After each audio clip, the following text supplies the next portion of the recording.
good morning. അപ്പോൾ നമ്മുടെ ഇന്നത്തെ റെസിപ്പി എന്ന് പറയുന്നത് പച്ചക്കറികളും മുട്ടയും മീനും ഒന്നും കിട്ടിയില്ലെങ്കിൽ നമ്മുടെ വീട്ടിലുള്ള ഒരു ഇൻഗ്രീഡിയന്റ് ഉപയോഗിച്ച് വളരെ എളുപ്പത്തിൽ തയ്യാറാക്കാൻ പറ്റിയ റെസിപ്പിയാണ്.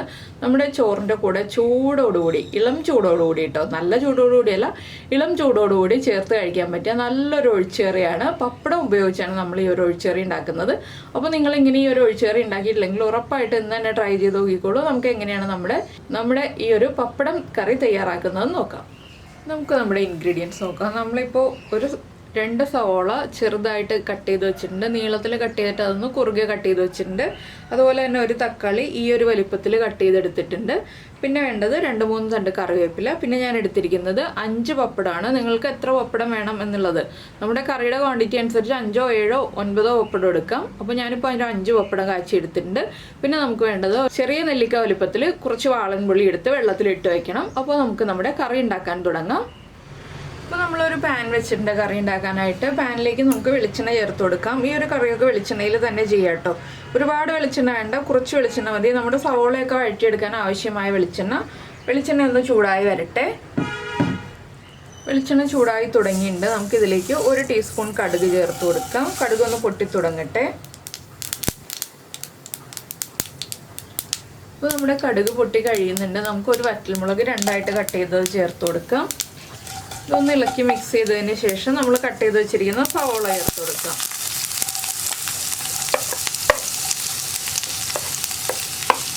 സവോള ചേർത്ത് ഇളക്കിയതിന് ശേഷം നന്നായിട്ടൊന്ന് കളർ ചേഞ്ച് ആയി വരുന്നത് വരെ, ലൈറ്റായിട്ടൊന്ന് ബ്രൗൺ ഷെയ്ഡായി വരുന്നത് വരെ ഇളക്കി കൊടുക്കുക. ഇതിലേക്ക് ഉപ്പ് ചേർക്കാം. പക്ഷേ ഉപ്പ് ചേർക്കുമ്പോൾ നമ്മൾ ശ്രദ്ധിക്കണം, പപ്പടത്തിന് ഉപ്പുള്ളതാണ്. അതുകൊണ്ട് തന്നെ ഒരുപാട് ഉപ്പ് ചേർക്കരുത്, ചെറിയൊരളവിൽ മാത്രം ഉപ്പ് ചേർത്ത് കൊടുക്കുക. അപ്പോൾ ഞാനിപ്പോൾ കുറച്ച് ഉപ്പ് ചേർക്കുന്നുണ്ട്.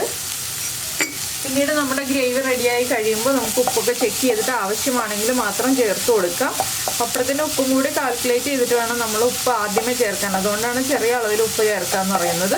ഇനിയിപ്പോൾ സവോളയൊന്ന് കളർ ചേഞ്ച് ആയി തുടങ്ങട്ടെ, അതുവരെ നമുക്ക് ഇളക്കി കൊടുക്കാം. ഇതിലേക്ക് ഇനി നമ്മുടെ കറിവേപ്പിലയും കൂടി ചേർത്ത്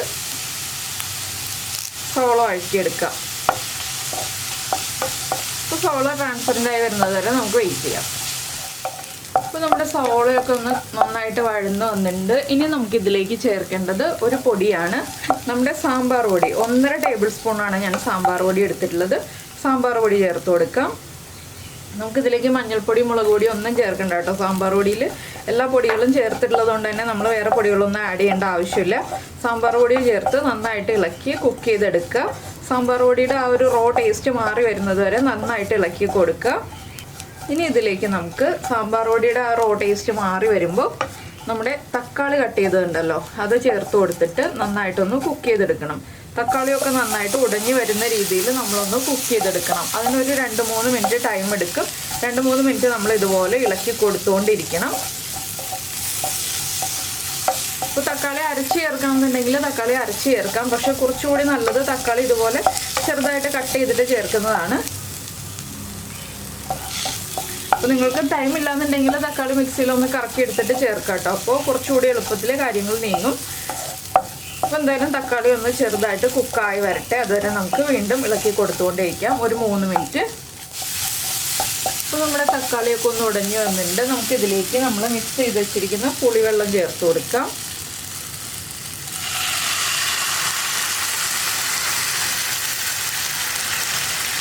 വെള്ളത്തിൻ്റെ കൂടെ തന്നെ നമുക്ക് എത്രത്തോളം ഗ്രേവി ആവശ്യമാണെന്ന് വെച്ചാൽ അതിനനുസരിച്ച് വെള്ളം ചേർത്ത് കൊടുക്കുക.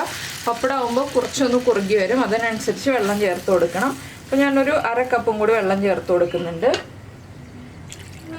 ഇനി ഈ ഗ്രേവി ഒന്ന് തിളച്ച് വരട്ടെ.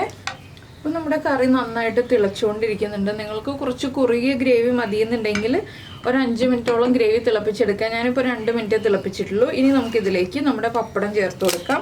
പപ്പടം കുറച്ച് വലിയ പീസുകളായിട്ട് ഇട്ടിട്ട് ചേർത്ത് കൊടുക്കുക. ചെറിയ പീസുകളായിട്ട് ഇട്ടിട്ടുണ്ടെങ്കിൽ വേഗം തന്നെ കുതിർന്ന് പോവും. അതുകൊണ്ടാണ് നമ്മൾ വലിയ പീസുകളായിട്ട് ഇട്ട് ചേർക്കുക എന്ന് പറയുന്നത്. പപ്പടം ചേർത്തിട്ട് ഒരു 2 മിനിറ്റിൽ കൂടുതൽ തിളപ്പിക്കേണ്ട. നന്നായിട്ട് ഒരു 2 മിനിറ്റ് തിളച്ച് വരുമ്പോൾ നമുക്ക് ഫ്ലെയിം ഓഫ് ചെയ്യാം. അപ്പോൾ നന്നായിട്ടൊന്ന് തിള വരട്ടെ. ഇപ്പോൾ പപ്പടം ചേർത്തിട്ട് നന്നായിട്ട് തിളച്ചുകൊണ്ടിരിക്കുന്നുണ്ട്. ഇതിലേക്കൊരു 1/2 ടീസ്പൂൺ പഞ്ചസാരയും കൂടി ചേർത്ത് കൊടുക്കുക. നമ്മുടെ ആ ഒരു പുളിയും എരിവും എല്ലാം ഒന്ന് ബാലൻസ് ചെയ്യാനാണ് 1/2 ടീസ്പൂൺ പഞ്ചസാര ചേർത്ത് കൊടുക്കുന്നത്. അതുപോലെ തന്നെ ഉപ്പ് ചെക്ക് ചെയ്തിട്ട് ഉപ്പ് കുറവാണെങ്കിൽ ഉപ്പും കൂടി ചേർത്ത് കൊടുക്കുക. ഇത്രയേ ഉള്ളൂ നമ്മുടെ കറിയുടെ പരിപാടി. ഇനി നമുക്ക് വേറെ ഒന്നും ചെയ്യാനില്ല. ഒന്നുകൂടി ഒന്ന് തിളച്ച് കഴിയുമ്പോൾ ഫ്ലെയിം ഓഫ് ചെയ്തിട്ട് ഇളം ചൂടോടുകൂടി നമുക്ക് ചോറിൻ്റെ കൂടെ ചേർത്ത് കഴിക്കാം. അപ്പോൾ നിങ്ങൾ ഇതുപോലെ കറി ഉണ്ടാക്കി നോക്കിയിട്ടില്ലെങ്കിൽ ഉറപ്പായിട്ടും ട്രൈ ചെയ്ത് നോക്കൂ. ചോറിൻ്റെ കൂടെ നല്ലൊരു കോമ്പിനേഷനാണ്. അപ്പോൾ ഇതൊന്ന് തിളച്ച് നമ്മുടെ പപ്പടത്തിൻ്റെ മുകളിലേക്ക് ഈ ഒരു തിള വന്ന് കയറണം കേട്ടോ. അത്രയേ ഉള്ളൂ നമ്മുടെ കറി എന്ന് പറയുന്നത്. അപ്പോൾ നന്നായിട്ട് തിളച്ച് മുകളിലേക്ക് ഗ്രേവിയൊക്കെ ഒന്ന് കയറി വരട്ടെ. അപ്പോൾ എന്തായാലും നിങ്ങളിതെല്ലാം ട്രൈ ചെയ്ത് നോക്കും എന്ന് വിചാരിക്കുന്നു. ഈ ഒരു കറി ഇതുവരെ ട്രൈ ചെയ്തിട്ടില്ലെങ്കിൽ ഉറപ്പായിട്ടൊന്ന് ട്രൈ ചെയ്തോളൂ. നന്നായിട്ട് ഇഷ്ടപ്പെടും. ചോറിൻ്റെ കൂടെ എളുപ്പത്തിൽ നമ്മുടെ കയ്യിൽ ഇപ്പോൾ വെജിറ്റബിൾസും ഇല്ല, അതുപോലെ തന്നെ മുട്ടയോ മീനോ ഒന്നും കിട്ടിയിട്ടില്ല എന്നുണ്ടെങ്കിൽ പപ്പടം ഉണ്ടെന്നുണ്ടെങ്കിൽ എളുപ്പത്തിൽ തയ്യാറാക്കാൻ പറ്റിയ റെസിപ്പിയാണ്. അപ്പോൾ നമ്മുടെ ചാനൽ ആദ്യമായിട്ട് കാണുകയാണ്, നമ്മുടെ വീഡിയോ പ്രസൻറ്റ് ചെയ്യുന്ന രീതിയൊക്കെ ഇഷ്ടമായി എന്നുണ്ടെങ്കിൽ നമ്മുടെ ചാനൽ ഒന്ന് സബ്സ്ക്രൈബ് ചെയ്ത് സപ്പോർട്ട് ചെയ്യണേ. സബ്സ്ക്രൈബ് ചെയ്യുന്നതിന് ഈ വീഡിയോയുടെ താഴെയുള്ള റെഡ് സബ്സ്ക്രൈബ് ബട്ടൺ ഒന്ന് ക്ലിക്ക് ചെയ്യുക. ആൻഡ് റൈറ്റ് സൈഡിലുള്ള ബെല്ലൈക്കണം ക്ലിക്ക് ചെയ്യുക. അപ്പോൾ ഓൾ എന്ന് പറഞ്ഞിട്ടൊരു ഓപ്ഷൻ കാണാം. ആ ഓളും കൂടി പ്രസ് ചെയ്തിട്ടുണ്ടെങ്കിൽ ഞാൻ എപ്പോഴും വീഡിയോ അപ്ലോഡ് ചെയ്യുമ്പോൾ നിങ്ങൾക്ക് നോട്ടിഫിക്കേഷൻ വരും. പിന്നെ പുളിയൊക്കെ നിങ്ങളുടെ ഇഷ്ടത്തിനനുസരിച്ച് ആഡ് ചെയ്യുക കേട്ടോ. കൂടുതൽ വേണമെന്നുണ്ടെങ്കിൽ കൂടുതൽ ചേർക്കുക, കുറവ് മതി എന്നുണ്ടെങ്കിൽ കുറവ് ചേർക്കുക.